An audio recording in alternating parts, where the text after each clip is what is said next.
The Natural History Museum of the city of Rouen reopened in 2007 after almost 10 years of renovation work. The museum, however, has lost none of its old charm.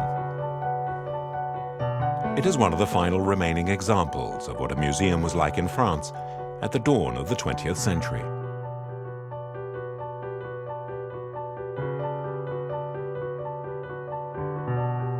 It serves to both educate the public and act as a repository of all living things, carefully organized and minutely classified.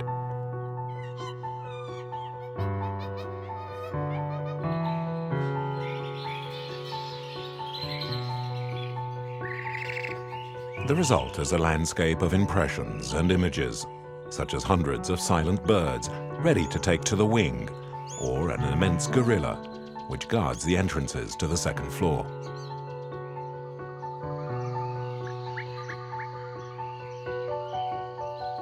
Display cases filled with antique-looking animals set against a reconstructed jungle background plunge you into the Technicolor exploration films of the 1950s, or a story by H.G. Wells.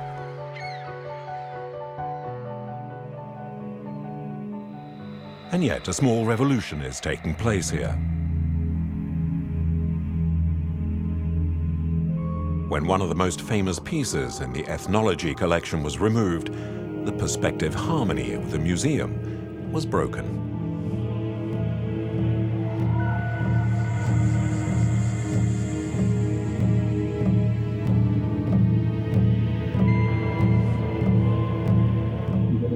This Maori head was returned to New Zealand.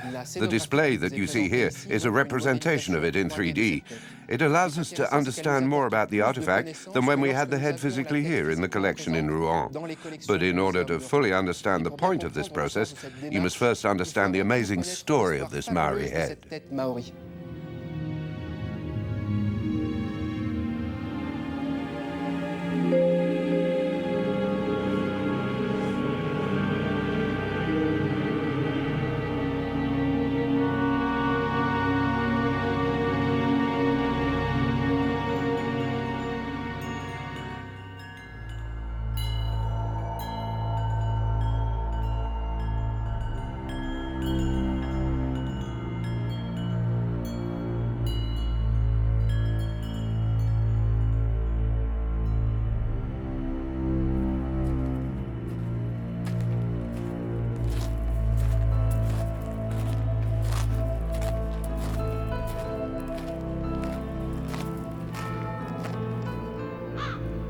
In 1875, a Monsieur Drouet donated a strange object to the museum's administrators.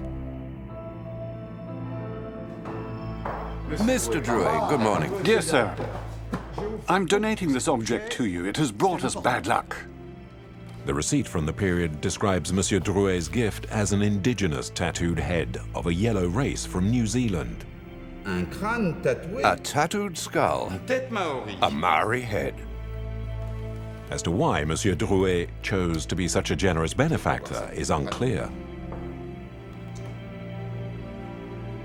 The Rouen Museum has just inherited a mummified and tattooed skull. A magnificent specimen.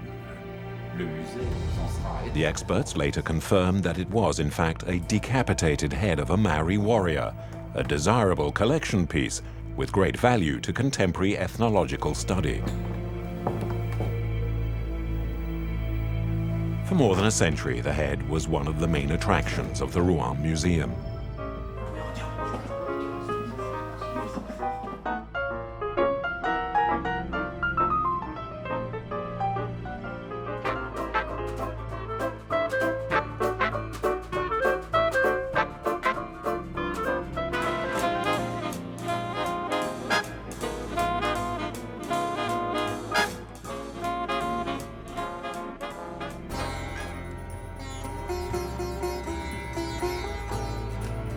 But by the 1990s, this type of exhibition was deemed to be politically incorrect. The Maori head was removed and put into storage. Then, in 1996, the museum closed its doors for about 10 years for restoration work.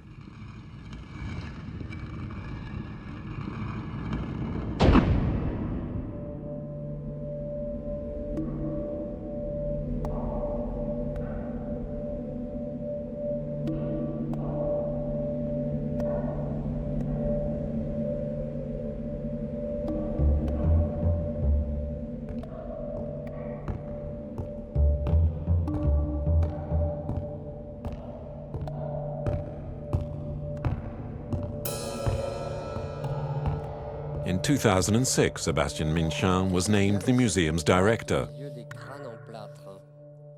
In an inventory in preparation for the grand reopening, he and anthropologist Roger Bollet made an unusual discovery.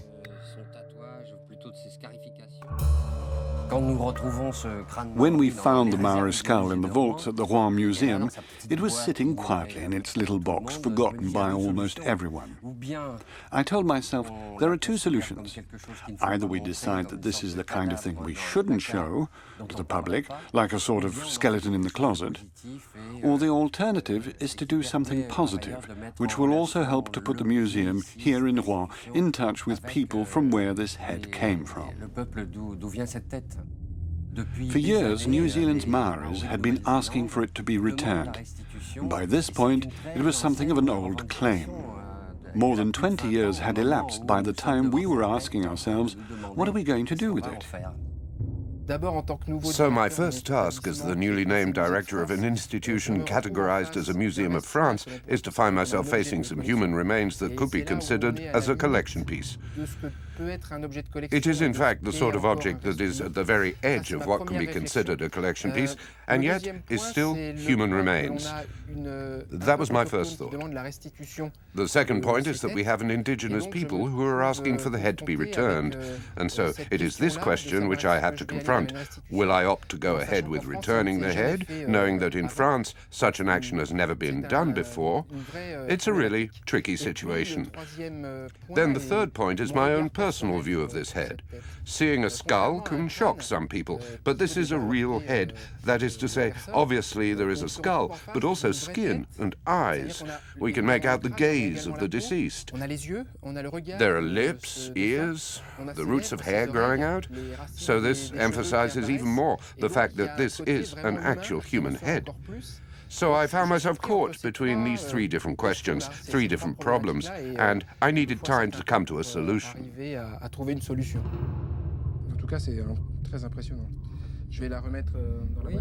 Before making any decisions, Sébastien Minchin decided to further his understanding of Maori culture. He turned to Roger Bollet, the specialist in Oceanian art. So that's the Druid collection. He's both a painter and a soldier. He draws all the different specimens of heads that he had assembled in his collection. That gave an idea of the number of specimens which had been collected by the end of the 19th century, from the middle of the century. And the types of tattoo vary greatly. The motifs and what appears on the left and right sides are not at all the same. Yes, there is often an interplay between the two sides of the moko, a sort of graphical relation. It isn't just simply symbols or identification marks. And that would just be an identity card. And there is also some more plastic around the face, something which, of course, combines both art and graphics.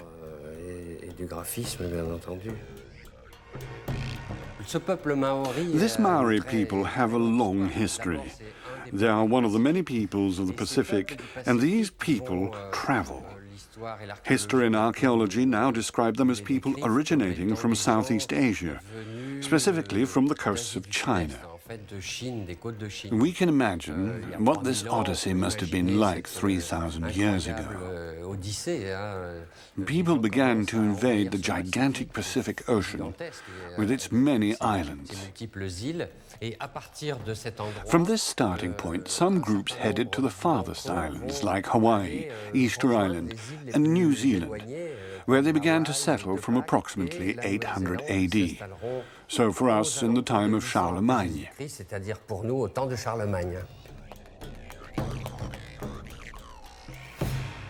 To understand why, for the Maori, the preservation of these heads was so important, we have to put them back into the more general context of the concept of the person as it was understood by these Pacific civilizations. The power of a person, their mana, to use the Polynesian term, is concentrated into his head, and so it is considered as the most important part of someone's personality. Furthermore, this idea of the importance of the head in Maori civilizations is further intensified by the act of decoration, the moko, which gives even more power and influence. Once the person dies, the head is kept within the family, as are the heads of enemy warriors of noble lineages, which might be captured in battle. Westerners arriving in New Zealand in the 19th century were fascinated by the tradition of tattoos and the symbolic importance they represented. Wanting to inform people back home about native customs, they created a substantial traffic of objects to the west and uncovered the significance of these beheadings. In the middle of the 19th century in Europe, all the natural history museums were in the process of being created. And this created huge demand across Europe for heads, skulls, and any other sort of sample that could bear witness to the physical characteristics of a certain number of peoples and races. It wasn't enough to gather or collect everything people were willing to give. This led, and it is the case with the moko mokai, the Maori heads, to very unsavory practices, such as choosing future museum pieces whilst they were still living. Now this would happen and be denounced, and the dealer would still say, "I'll be back in a few weeks or in 2 years and take delivery of my order." What also happened, once demand had reached such high levels, was the fabrication of forgeries. Some heads were even tattooed and decorated after death.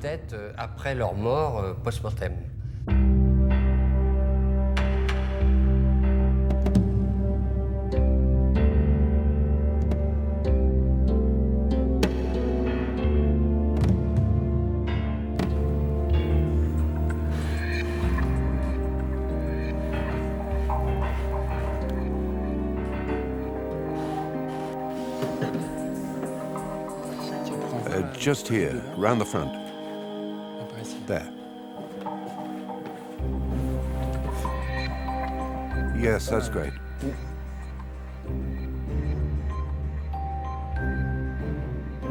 The reason for this digitizing session is to send the most accurate possible model of the head to our colleagues in New Zealand.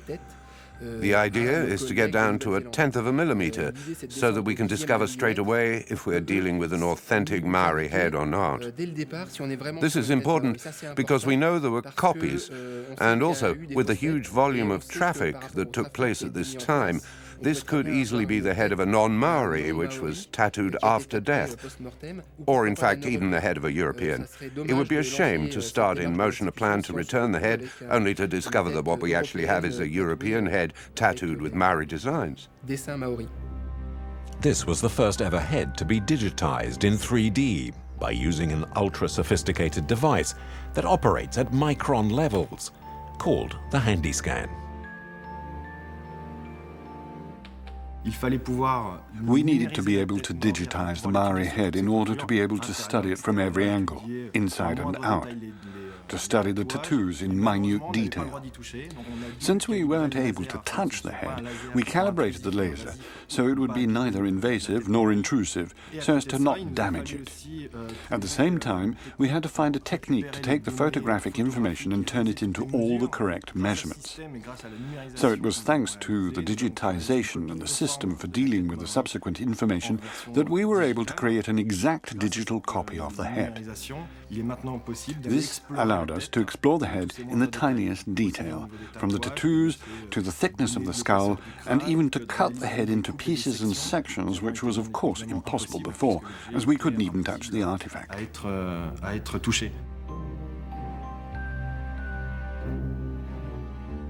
We quickly received a response from the scan and the results of our colleagues at the Te Papa Museum. They both proved that we did in fact have a true Maori head, identifying both the grain of the skin and the style of the tattoos, specifically those containing different bands at the bottom of the face, easily identifiable as being authentic. By 2006, Sebastian Manchin had taken the decision to return the Maori head to the New Zealand authorities. But before taking any official steps to begin the transfer, he had to make sure he had the political support of Rouen's municipal council. Catherine Morin-Desailly, a former municipal councillor, was working for City Hall at the time and was in charge of cultural affairs. I immediately agreed with this proposition. First, because it came from the entire team of the museum. There were no disagreements amongst them. And above all, because it corresponded to the work plan that we had envisaged with the mayor of Rouen at the reopening of the museum. A responsible, durable museum that aligns perfectly with the Chart of Cultural Diversity that UNESCO voted in 2005. So immediately, we wanted to reflect on the manner that we could restituate that which, by the law of 2002, was considered an object of the collection, but which were for us human remains. There was, however, a stumbling block before the process of returning the head could begin. The law at the time which banned the removal of any object from the collection of French museums. For the object to be given back, administrators had to make full use of a loophole in the law concerning exhibits classified as human remains. We cited a law from 1996 dealing with bioethics, because in France, human remains do not have a legal status. This law states that bodies and human remains cannot be subject to a property right, which was in fact the case with these Maori heads.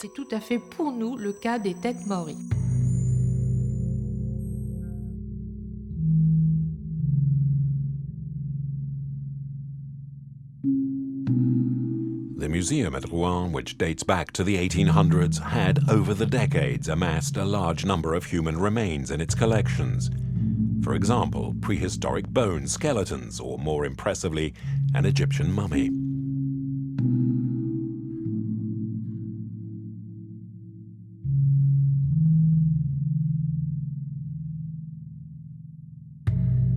The majority of human remains are not on public display.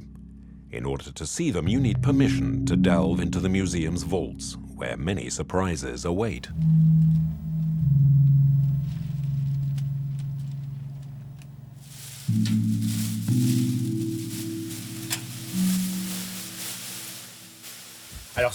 These are examples of human remains which are linked to human anatomy, to teaching and education. Here in the Natural History Museum, since the very start, it has been an institution of learning and research, where doctors would train, and so we have lots of examples of human remains, such as embryos and fetuses, from small to large.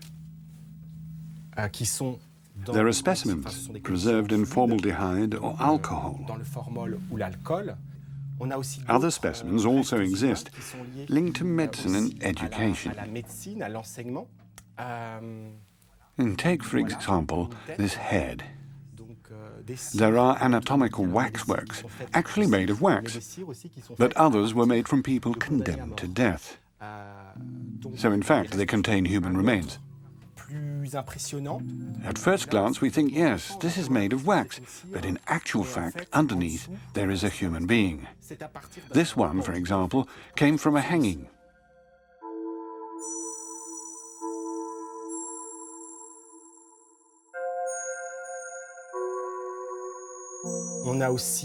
We also have human remains linked to ethology. For example, weapons, which include pieces of skin. And yes, here's an example.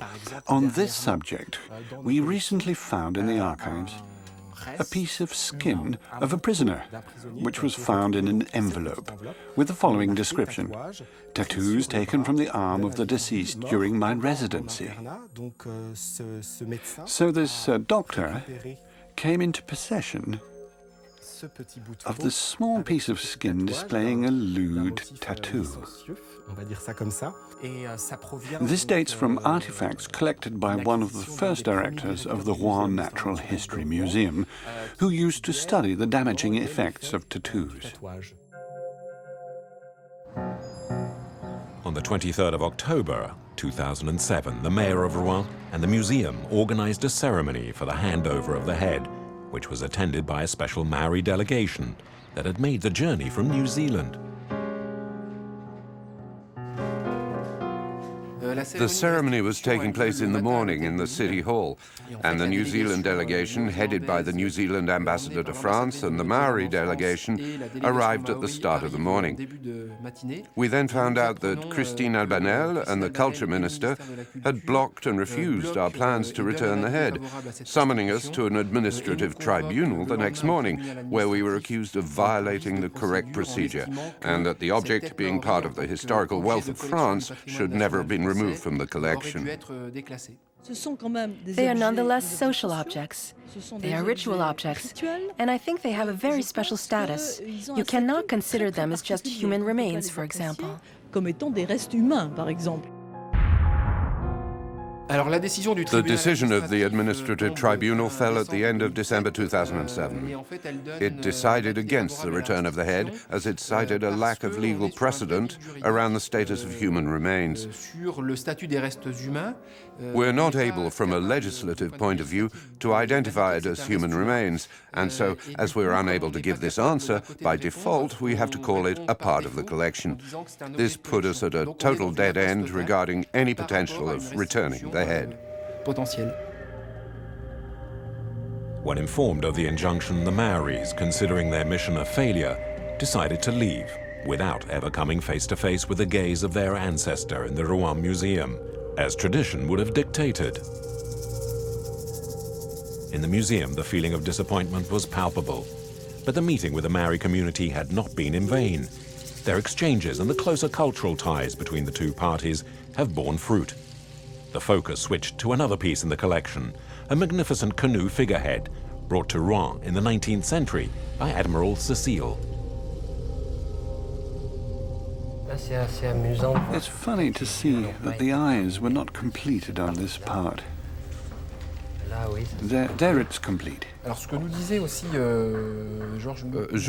Nuku, the artist with whom we were working at the time, told us, in fact, that the reason for making such holes was to allow the wind to pass through the sculpture at the level of the stern as well, and that it, in fact, helped to lift the hull above the waves, and in doing so, move faster when performing an attack. It's miraculous that they are in this condition. Are you thinking of putting it in a cabinet or presenting it on a stand? Yes. Yes, the idea was for the typical visitor from Rouen to understand what role this object played in Maori culture. Because up until that point, we had the version of Admiral Cecile, a local military man who followed whalers through the 19th century, who found himself in a naval battle with Maori tribes from the island of Chatham. He took this as a trophy of war. Yes, the idea of this being only for decoration isn't so interesting. In fact, there is really something to say about this astonishing object.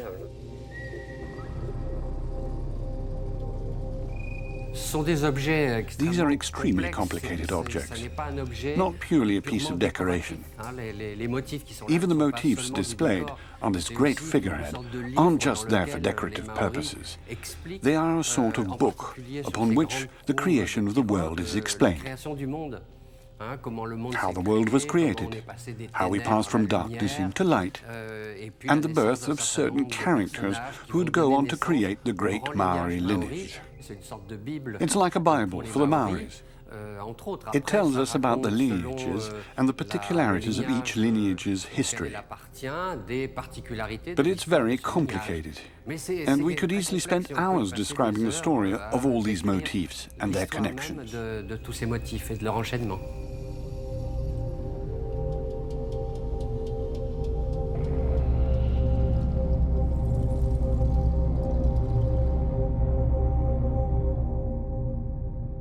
The Maoris are not attempting to reclaim highly symbolic objects like this.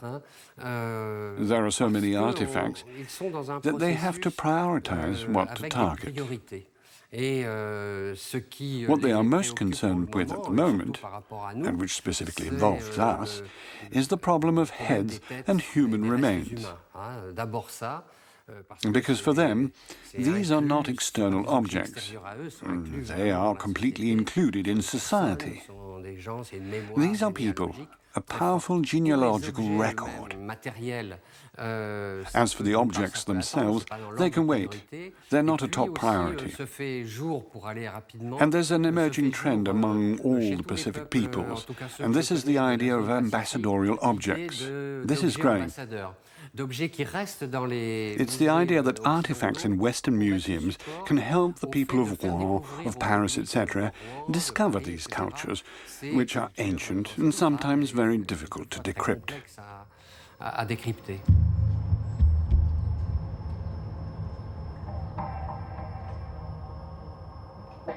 At the start of 2008, there were signs of a breakthrough as to the future of the head.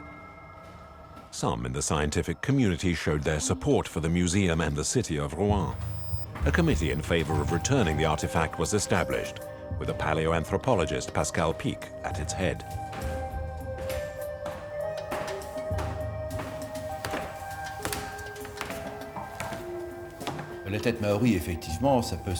The situation with these Maori heads can seem like something that we have never come across before. But there is a precedent, like the miserable story of the Hottentot Venus.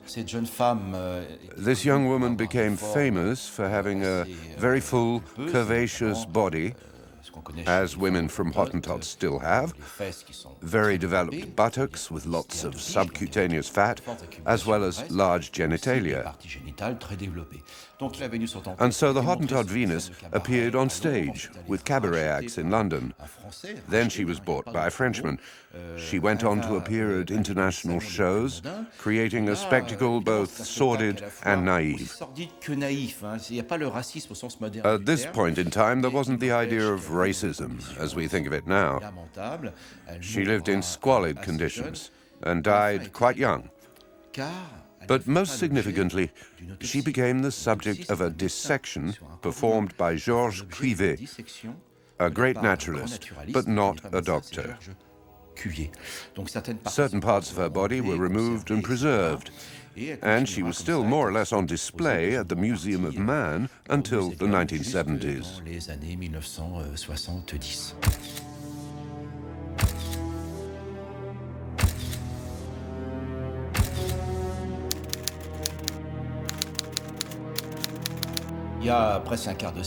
Almost a quarter of a century ago, President Mitterrand met President Nelson Mandela, where he asked France to return the remains of the body of Mrs. Saartjie Baartman, better known as the Hottentot Venus. The French president had no reason to refuse, but he also wasn't aware that under French law, museum pieces cannot be returned. And so it provoked reactions from conservationists and the administration. Because of this, a specific bill had to be instigated so that a law could be passed with the help of the Senate. The Venus was indeed returned in January 2002. I had experience on this law on the return of the Hottentot Venus from 2002, as it was bought by one of my centrist colleagues, Nicolas Abou. And I noticed that the criteria for performing a return were exactly the same. It dealt specifically with human remains, for Saatchi Bartman as for the Maori heads, human remains that have become objects detrimental to human dignity, objects showing mistreatment and violence. So I immediately submitted a private bill, which I wrote myself and had co-signed by my colleagues.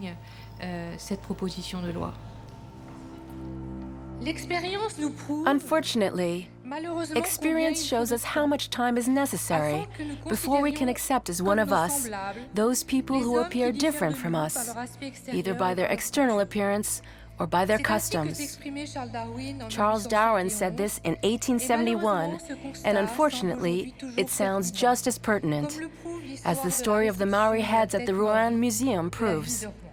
This prospective law must allow France to be in tune with many other countries and to return, finally and rationally, all of the Maori heads, of which there are considered to be 15 and 20 in our museums today. What has guided us in this matter has been to be able to put France in tune with these other countries. France is the country of the rights of man, and it was not honorable of us to refuse to return these heads. We were 20 years late, and numerous heads have been returned to New Zealand by other countries. I would like to make it clear, this law does not just concern the Maori head in the Rouen Museum, but all the heads preserved in all the museums in France.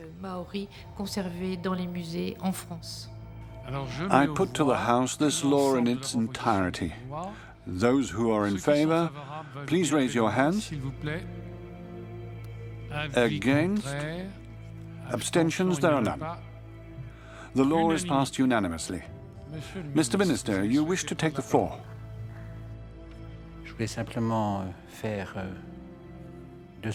I simply wanted to make two observations. We don't build culture on the back of the trafficking of objects.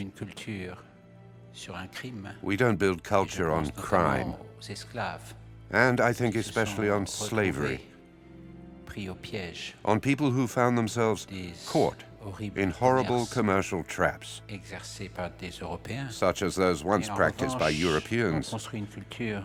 Instead, culture is built on respect and mutual exchange, by drawing on collective memory and on a certain number of laws and procedures. Further legal measures were taken, and a commission was created to catalogue the artifacts with the specific aim of returning those classified as human remains. On the 29th of April 2010, Valérie Fourneron, the mayor of Rouen, steps up to defend the text of this law in front of the National Assembly. The law will be passed almost unanimously.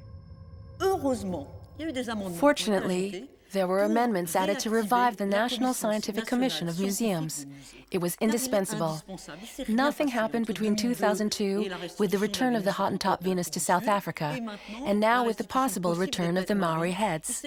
Nothing happened regarding the reflection that this commission was obliged to engage in, that it had to be open to elected members and others, not just to conservationists, not simply for them to ponder and deliver a collective doctrine, which would allow for those artifacts of human remains in all the museums in France to be treated in the same way, that it should be understood and that it should be taken into account the history of all of these different people who are asking us for the return of these remains. The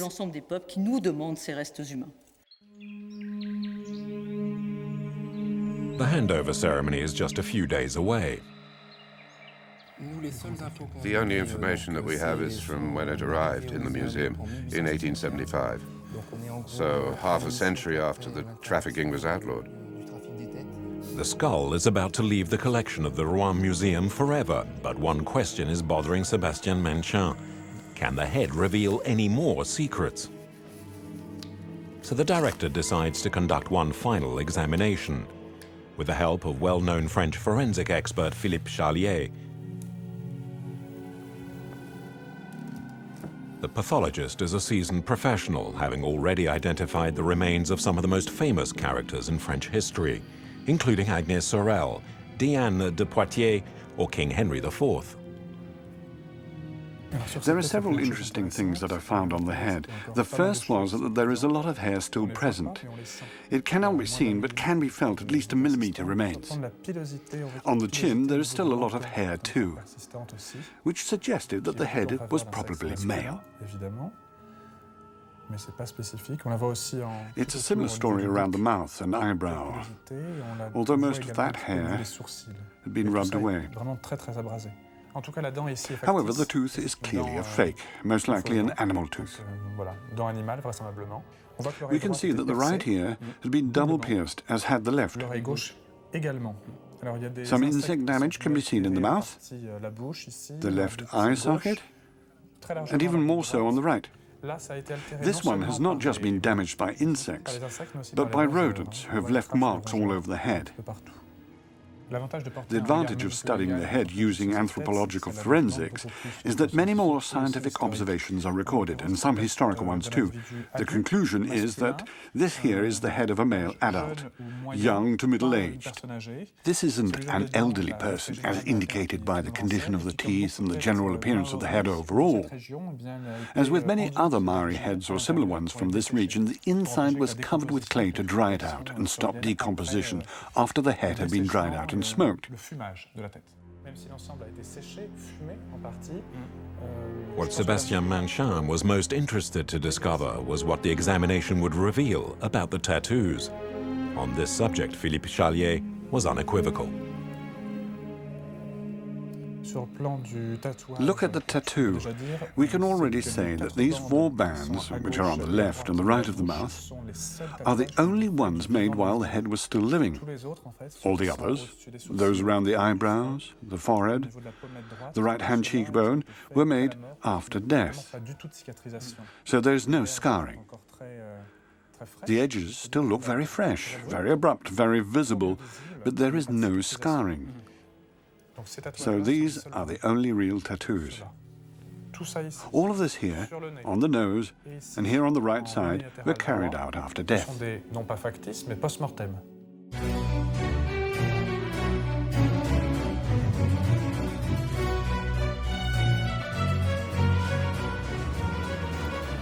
Finally, on the 9th of May 2011, Sébastien Manchin's greatest wish came true. The head in the Rouen Museum would finally be returned to the Maori people. And, even better, it was symbolic of the fact it would be the first of around 15 heads in France that would eventually be returned to New Zealand.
The Te Papa Museum in Wellington, New Zealand, is virtually a temple to Maori culture. It's a special day at the museum, entirely devoted to the return of ancestors to their native land.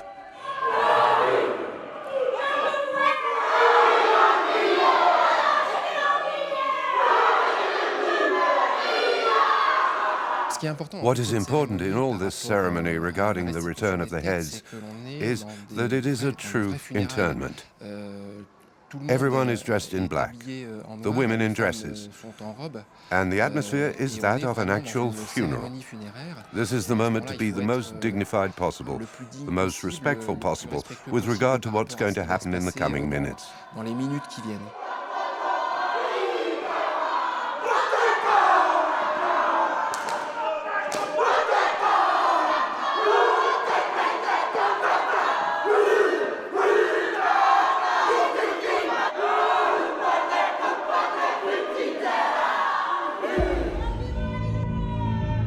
Several heads in a Maori warrior skeleton from Europe are welcomed by the Maori community in the heart of the marae, a kind of chapel installed inside the museum. Sébastien Manchin attends the ceremony and is given the honor of accompanying the box holding the head to the center of the marae. The act of carrying this box will allow me to be the only non-Maori during the whole of the ceremony. So it's a hugely important gesture with regards to consideration, respect, and honor by the Maoris and the Te Papa team. I have to pay close attention to everything that goes on around me, because I'm going to be right at the very heart of the ceremony. The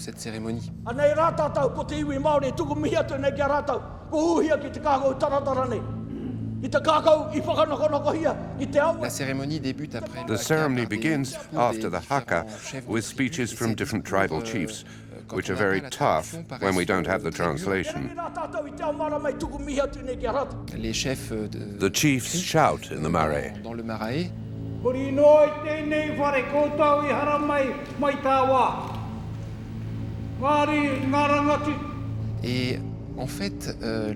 In fact, in his speech, one of the chiefs explains that he must shout and speak loudly in Maori to awaken the soul of this warrior and to explain to him that he has come back to his homeland.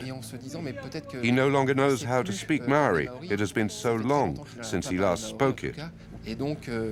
He surely has more chance of understanding French, English, or even Swedish than Maori. The chief of the tribe needs to shout very loudly in Maori to tell his ancestor, "You have come back home, and we're at your side."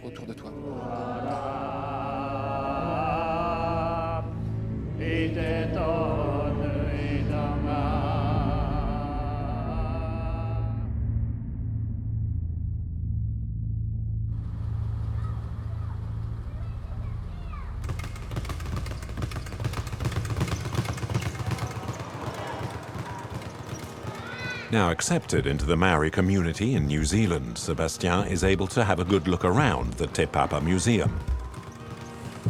His first visit is to the Standing Strong exhibition, dedicated to the cultural identity of the Maori people.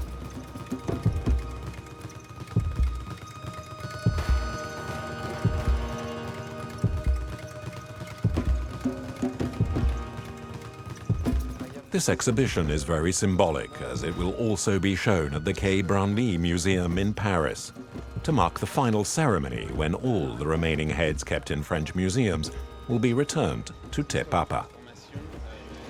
So the carvings depict ancestors that challenge and push them forward to meet battle with courage. And then there's ancestors down here representing the underworld. Lest you forget, boys, if you're not successful in battle, you know, you'll end up with your ancestors in the underworld.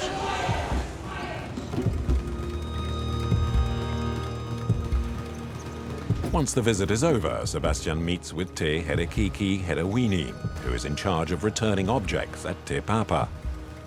Despite having been in contact often, these two men have never had the time for a real face-to-face chat. As a member of the Maori community, what is your point of view concerning all the heads that are around the world? In 2003, when the repatriation program was started, we understand that there were over 100 toimoko overseas, but the number of Maori ancestral remains overseas was probably over 500. So it's very important for them to come home, back to their homeland. How many heads are there throughout the world at the moment? We estimate still over, probably still over 100 or close to 100 now. We've repatriated probably about 30 over the last 7 years, so there's still quite a number overseas. Now that the head from the Rouen Museum has been returned to New Zealand, what will happen with it? What happens with the toimoko when it returns back to Te Papa from the Rouen Museum is that it's presently in our wāhi tapu, so it's a sacred place. It's been placed there for a period of time. We're undertaking research now to find out the location of where the toimoko came from in the country. So research on the donor, the collectors, how it got from New Zealand overseas. And we're also looking at the designs of the moko, so the tattoo designs on the toi moko, to see if there are some regional designs. The type of research we don't do DNA testing, because Maori DNA comes from the Pacific, and we have such a common DNA, so if we do a sample of Maori DNA on a Maori, all it shows is that they're from the Pacific. There's no specific lineage that identifies Maori tribal groups.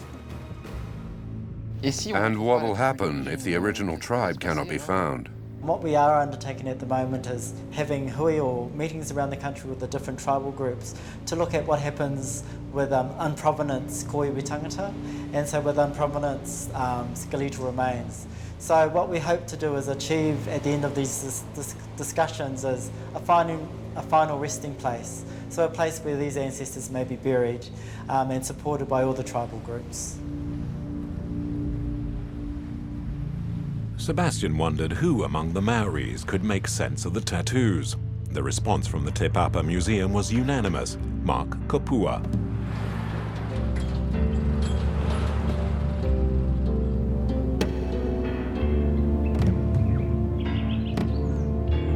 He's in Titahi Bay, close to Marae, 1 hour by car from Wellington.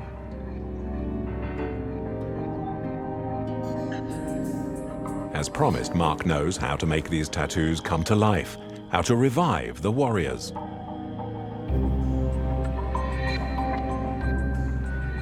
Can you explain what you see here? Okay, if we go back to the front here. Okay. This sign here means that he's born with the rights of a chief. It's a chief? Yeah, he's a chief. I'm not absolutely certain which iwi that he's from, but either side of this pattern means that he was a representative on a council of tribal chiefs. So there's only a few that sit on the council and make decisions, and he was one of them. And the other tattoo in the face? Do you want I turn the... If yes? you can, yes. On this side? This pattern here Yes. means that he graduated from the old university, the university or the house of learning from that time. Traditional university? Place of learning, yes. Maori? Maori one. Okay. Why the two sides are different? It's hard to say why that's like that. It's interesting that it is like that. Perhaps by the time he was killed, he may have only been quite young. Yes. And had been killed, and the rest of the work had not been completed. Because he's young. Because he's young. And part of that is because around the mouth, there's nothing. What that could mean is that that he hadn't yet gained the access to be the spokesperson for that tribe. It would mean that his father was still alive, which meant that his father did all the talking. The discussion about the warrior and his life becomes very detailed. Here is meant that he was in battle, and when he went to war, he led a war party. This pattern here is a symbol of war. He's a warrior. Big warrior? Big warrior. He commanded the troops. Okay.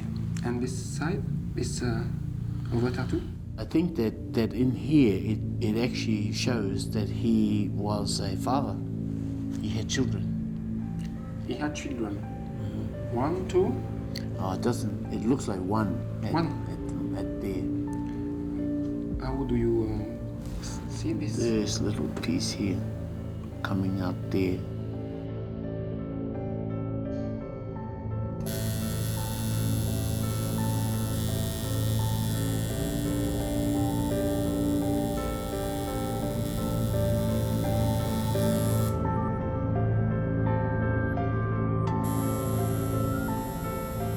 think it's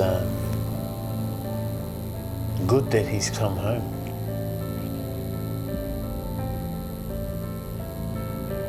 He's been away a long time, so.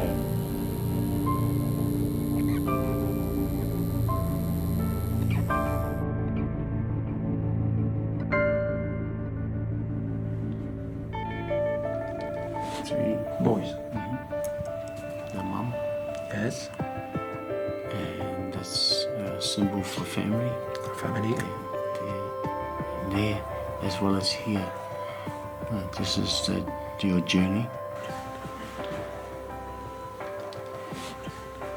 From France to New Zealand. Okay. Thank you.